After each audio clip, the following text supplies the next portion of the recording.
Steam confirms that the new beta UI change is an intentional shift and screws over indie devs. A lot of you reached out to me, particularly about this article, about Steam rolling out changes that could have direct impact as indies. I believe it will impact you, but not how you think. It's going to be a longer video because I did record this over stream, but bear with it. It's totally worth it, especially when I explain how the algorithm works at the end. Steam does their job well. Indies actually succeed more. The upcoming is not the one to worry about. It's the popular new releases versus new in trend. That is actually what I'm more worried about than the upcoming. Because right now, I think this is a way of Steam balancing out manipulating, because I have seen the enormous amount of games on Reddit ads spending their money to just hit the popular up and coming off a wish list and then getting this and being there versus other games. It's almost like a buy to win. And new in trending is based off money, but it's copies sold. So you have to get them to actually buy the game. So you have to have the users and then have them convert. This is the new trending is way harder to manipulate because you'd have to spend money to have them come and wishlist or see your game, and then they would have to actually buy said game too, or you'd have to pay them to buy your game, which would be unsustainable. On popular up and coming, when you're like, hey, we can run a Reddit ad and we can get our cost down to like 50 cents a wish list, and hey, you got up to 3,000 wish list and you just need another 4,000. You're like, hey, if I have $2,000, I can get to popular up and coming. But this tab, upcoming, I am not even fucking worried about. I think it's nothing to worry about. The new and trending versus popular new releases, yeah, I'm not happy about. Anyone else knows the new Steam beta update completely nukes the popular up and coming tab? And also the popular up and coming tab is such a fucking over circle jerk thing. Everyone thinks, oh, if you get here, you're fucking made, and it's not even the case. It's only a big deal because yes, for small indies, it like doubles their wish list if they get there. Like you got there at 7K and you're probably going to pick up 7K for the wish list from popular up and coming. But for more like quote unquote mature indies, like Game of Being Black Hole, the amount we got from popular up and coming was very tiny. It was like less, I think it was less than 10% of our total wish list. I get that people are upset because it is a strategy. You put in 2 to 4,000 US dollars in marketing spend, and you're going to end up pulling in, 1,400 copies sold on a 10% conversion of 14,000 wish list. And then it just prints money. Money goes in and you got more money out. What I was not happy about is like when I scroll through popular new releases, it didn't look like there was any way for a game that recently released that is doing well to show up. It was like much, much, much older games, like games that are like 2 months out, 2 months like back or further. And it's like, bruh, then what popular new releases is it's top sellers just as a longer fucking timeline. And the only way to be a top seller is literally to not be an indie. The predictable way to be a top seller is to just have a shit ton of money to have your game in front of all the eyeballs. Because what game has hit top seller that didn't spend any money on marketing? Stardew Valley? Balatro, I guess? We'll see how it actually comes out. Is its upcoming games based on that user's wants. The counter argument to this whole fucking post is if Steam does their job well, indies actually succeed more. Victory!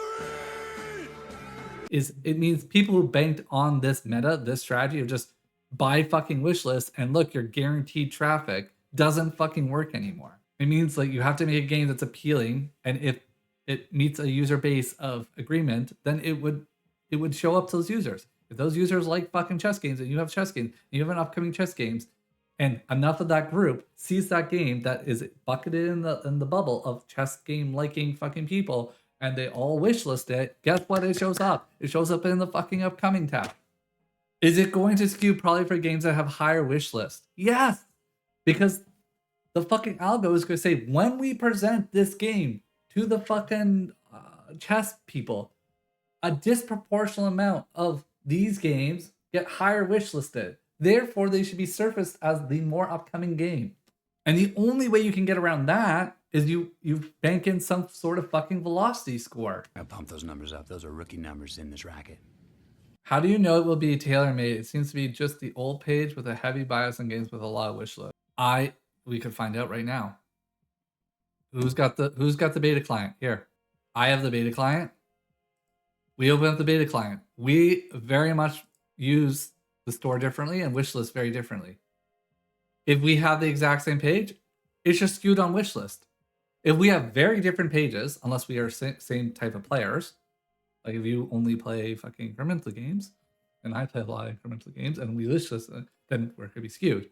But if we found two people that arguably we are different players, we should not have similar pages.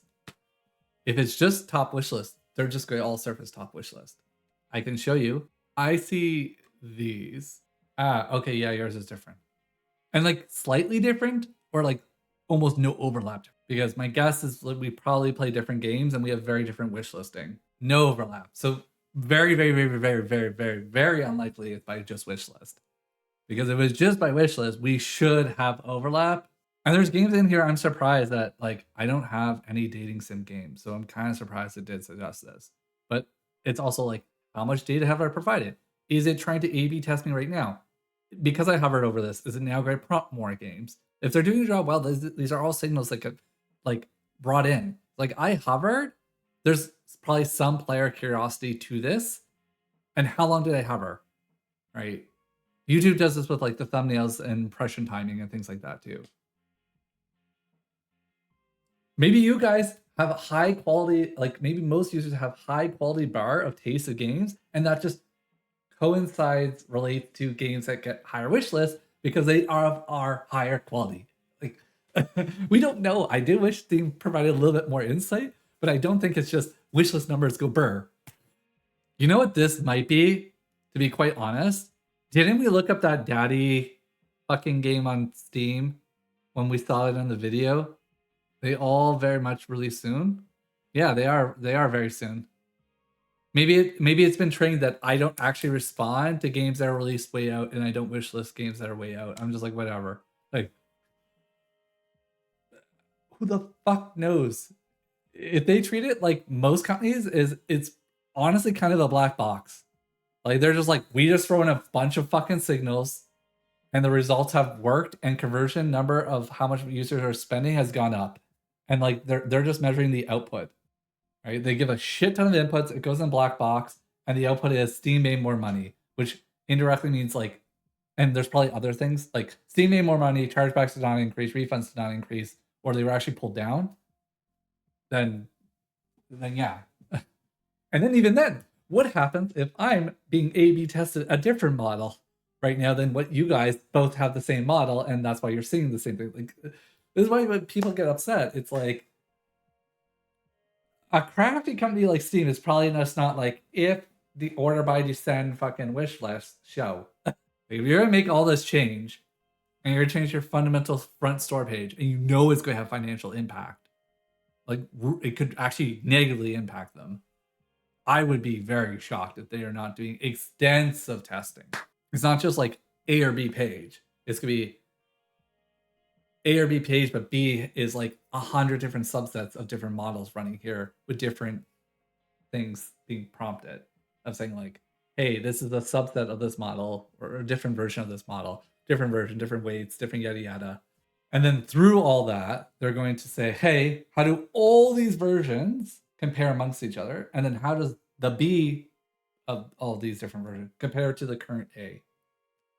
And obviously, if they can't get a better number than the current stuff, they're going to leave it. And they might even decrease. They do a large 100 version test, and then they take other ones and then send more traffic, and they start narrowing down to like, hey, here's 5, and we put enough numbers through it. Actually, the winner is blah. Or, hey, this one was doing well, but they might have just got a skewed audience.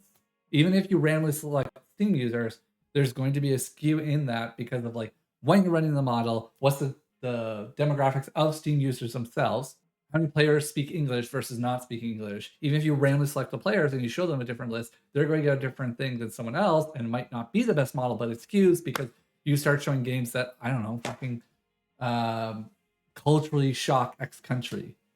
It's not the model's issue then. It's actually just randomly picking, you're likely to find a subset that's larger than the other subset. Like, there's so much to this shit that people just don't fucking understand. This is also probably why it's taking so fucking long for them to try and do this beta. Boo-hoo-hoo. I'm salty because I can't just buy fucking Wishlist anymore because the games would have overlap. Maybe I shouldn't be hovered on like almost a not safe for work dating game.